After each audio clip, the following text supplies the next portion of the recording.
August ತಿಂಗಳ ಕುಂಭರಾಶಿಯ ಭವಿಷ್ಯ. ಯಾರ್ಯಾರು ಕುಂಭರಾಶಿಯವರಿದ್ದೀರೋ ನಿಮ್ಮೆಲ್ಲರಿಗೂ ಕೂಡ ಈ ಒಂದು ಮಾಸದಲ್ಲಿ ಅತಿಯಾದ ಹೊಣೆಗಾರಿಕೆ ಇರುತ್ತದೆ. ಯಾವುದೇ ಕೆಲಸ ಕಾರ್ಯಗಳನ್ನು ಮಾಡಬೇಕಾದ್ರೂ ಶ್ರದ್ಧಾ ಭಕ್ತಿಯಿಂದ ಮಾಡಿ ಒಳ್ಳೆ ರಿಸಲ್ಟ್ ಸಿಗುತ್ತೆ. ಹಾಗೆ ಮನಸ್ಸಿನಲ್ಲಿ ಚಿಂತೆ, ಏನಾಗುತ್ತೋ, ಮುಂದೆ ಏನು, ನಾಳೆ ಏನು, ಈ ಒಂದು ಚಿಂತೆಯನ್ನ ಬಿಟ್ಬಿಡಿ. ಖಂಡಿತವಾಗ್ಲೂ ತುಂಬಾ ಚೆನ್ನಾಗಿರ್ತೀರ. ಚಿಂತೆ ಎಷ್ಟು ಮಾಡ್ತಿರೋ ಚಿತೆಗೆ ಹತ್ರವಾಗ್ತಾ ಹೋಗ್ತೀವಿ ಅನ್ನೋ ಒಂದು ನಾಳ್ನುಡಿ ಇದೆ. ಅದನ್ನ ನೀವು ಮಾಡಕ್ ಹೋಗ್ಬೇಡಿ.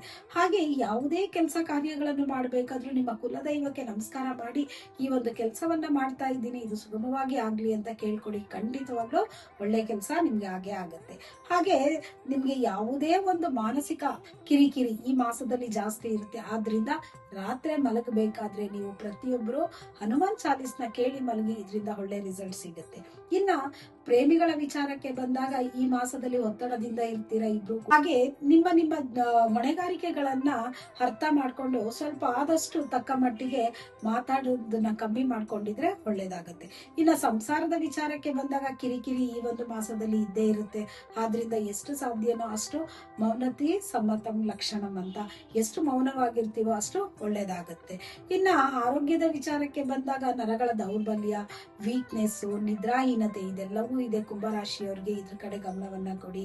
ಹಾಗೆ ವಿದ್ಯಾರ್ಥಿಗಳ ವಿಚಾರಕ್ಕೆ ಬಂದಾಗ ಏಕಾಗ್ರತೆ ಜಾಸ್ತಿ ಇರಬೇಕಾಗುತ್ತೆ. ಓದಿನ ಕಡೆ ಗಮನವನ್ನ ಕೊಡಿ.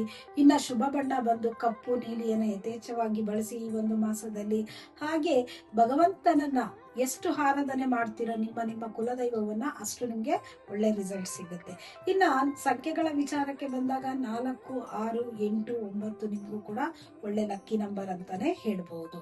ಹಾಗೆ ಈ ಒಂದು ಮಾಸದಲ್ಲಿ ಎಷ್ಟು ಸಾಧ್ಯನೋ ಅಷ್ಟು ನಿಮ್ಮ ಕುಲದೈವಕ್ಕೆ ಅಮಾವಾಸ್ಯೆ ದಿನ ಹೋಗಿ ಬನ್ನಿ, ತುಂಬಾ ಒಳ್ಳೆ ರಿಸಲ್ಟ್ ಸಿಗುತ್ತೆ. ಧನ್ಯವಾದಗಳು.